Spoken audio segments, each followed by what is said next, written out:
few people in the comments on my previous Skull Canyon videos have asked if I recommend that they buy it, and I always say that if you don't need the portability, you can get a better gaming machine for the same money if you build a traditional PC. But the question is, how much better?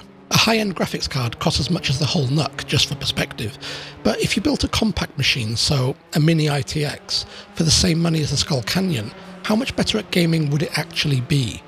Well, if you shop around, you could build a nice system for the same price as the NUC, $650, excluding the memory and storage, so we're comparing apples to apples, as it were. You could swing an AMD Radeon RX 480 with a quad-core i5.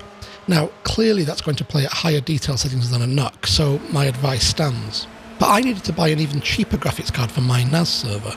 It had to be a short length card or it wouldn't fit in the chassis, and I ideally didn't want something that needed additional power, so purely slot powered. And I needed an Nvidia card as I have some software that's CUDA accelerated. I settled on the Nvidia GTX 750 Ti, specifically a 2GB DDR5 superclocked edition by EVGA for $109 delivered. So this is pretty much the entry level for dedicated desktop GPUs. So how would gaming on a Mini ITX machine built using this card and a comparable CPU compare to the Skull Canyon in modern games, for about $80 less than the NUC? Let's find out.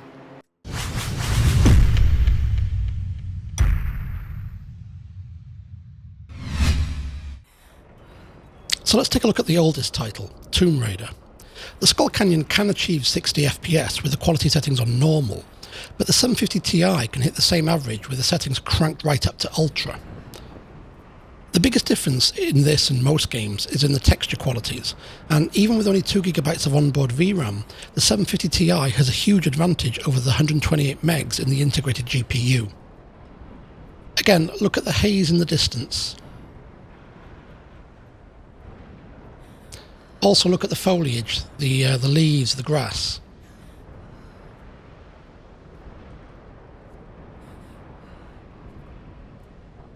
And of course the main difference again, the textures on Lara. It's much more detailed.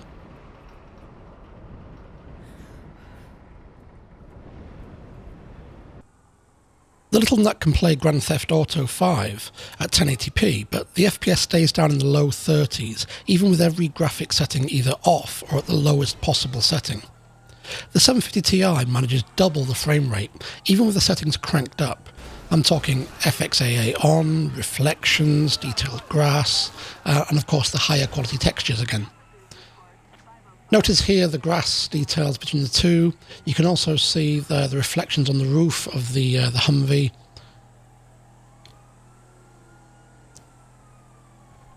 Although the differences in this, again, perhaps not as noticeable as they are in Tomb Raider, but you are getting a much higher frame rate, remember.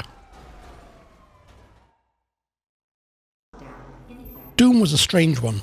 The Skull Canyon wouldn't even launch it until I installed the latest beta graphics driver from Intel, but with everything turned down or off, it sat in the mid-30s on the most challenging sections, but it would reach the mid-40s on the easier ones.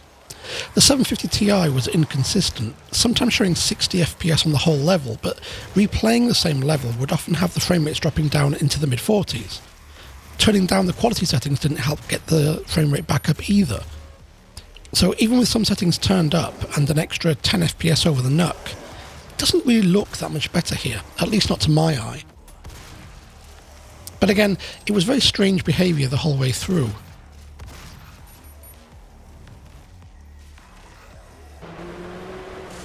Project Card shows a big difference in eye candy between the two systems.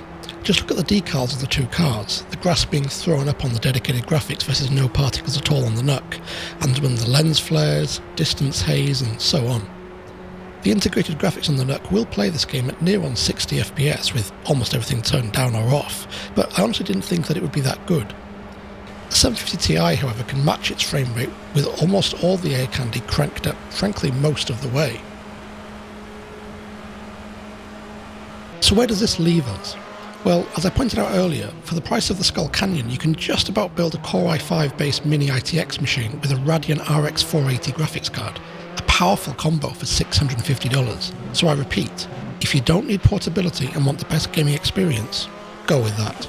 As for the state of integrated graphics today, you're getting roughly half the performance of a good low-end dedicated graphics card, and by that I mean $120 worth. But you can still play up-to-date titles like Project Cars at nearly 60 FPS at 1080p if you turn the quality settings all the way down, and the game doesn't look that bad. Certainly I don't enjoy playing it any less. If anything, the lack of distracting lens flares and the like help my lackluster keyboard driving skills. GTA 5 sits in the mid-30s, as does Doom, and both are perfectly playable. So if you do need the portability, and you're a casual gamer who wants to play recent titles every now and then, the Skull Canyon does work. If you have deep pockets, and you can afford to pair the NUC with an external GPU, a very pricey proposition today, you can play at home with the settings ramped up to the max, and then play away from home with the settings turned down. Not a bad deal.